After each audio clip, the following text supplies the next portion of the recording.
Selamat pagi, siang, sore, ataupun malam kepada Bapak Ibu Guru serta teman-teman. Perkenalkan, nama saya Fredrik Stefano Wibowo, kelas 8C absen 13. Pada kesempatan kali ini saya akan mempresentasikan karya tulis dengan judul Analisis Unsur Intrinsik Film di Timur Matahari karya Ari Sihasale. Dan saya akan membahas dua hal, yaitu sinopsis film dan unsur intrinsik film. Yang pertama adalah sinopsis film. Film ini menceritakan tentang seorang anak yang bernama Mazmur yang menunggu guru pengganti di landasan udara yang tua. Karena guru pengganti tak kunjung datang, akhirnya Mazmur bersama sahabat-sahabatnya yaitu Thomas, Joachim, Surani, dan Agnes bermain dan belajar bersama. Mereka bersuka cita. Namun suatu hari ayah Mazmur yaitu Blasius dibunuh oleh ayah Agnes yang bernama Joseph. Dengan kematian Blasius, Alex yang merupakan adik bungsu dari Blasius ingin membalas dendam. Dan pada akhirnya pertikaian antar kampung pun tidak bisa dihindari. Yang kedua, unsur intrinsik film. Tetapi pertama-tama saya akan membahas tentang tema. Tema yang diangkat adalah perdamaian dan pendidikan. Yang kedua, tokoh dan penokohan. Tokoh yang ada dalam film ini adalah Mazmur, Thomas, Joachim, Agnes, Suryani, Dr. Fatima, kemudian pendeta Samuel, Michael, Alex, dan Joseph. Penokohan. Yang pertama adalah protagonis. Mazmur memiliki watak pantang menyerah, ceria, mudah bergaul, sabar, dan semangat. Thomas, Joachim, Agnes, dan Suryani memiliki watak sabar, mudah bergaul, dan baik. Kemudian protagonis seperti pendeta Samuel dan Michael memiliki watak penengah, bijaksana, dan sabar. Kemudian yang ketiga adalah antagonis seperti Alex yang memiliki watak keras kepala, pendiam, dan pemarah, dan juga Joseph yang memiliki watak jahat karena sudah membunuh Blasius. Yang ketiga, alur cerita. Alur cerita pada film ini yaitu maju atau progresif.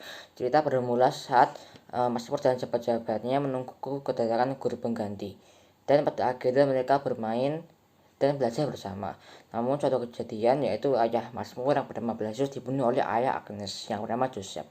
Cerita berlanjut saat adik bungsu dari Blasius ingin membalas dendam kepada Joseph, dan kemudian pertikaian antar kampung pun tidak bisa dihindarkan.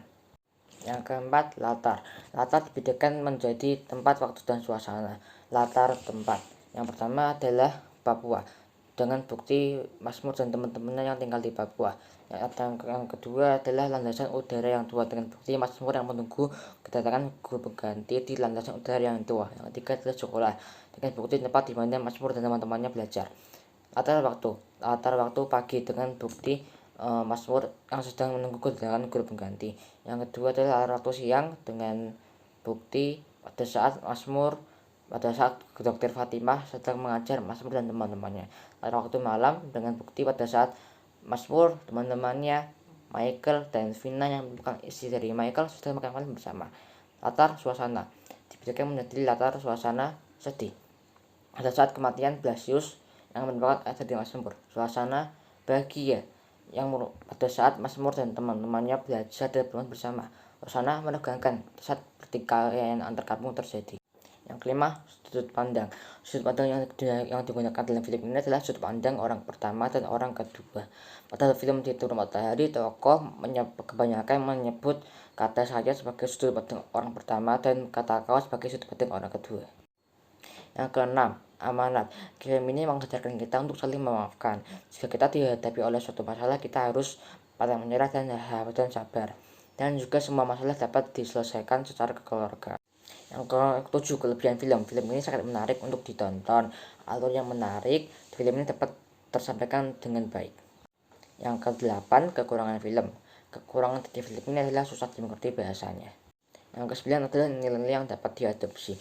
Nilai-nilai yang dapat diadopsi adalah kita harus pantang menyerah dan sabar dalam menghadapi masalah, serta kita harus saling memaafkan. Demikian presentasi karya tulis dari saya. Mohon maaf jika ada salah kata. Terima kasih.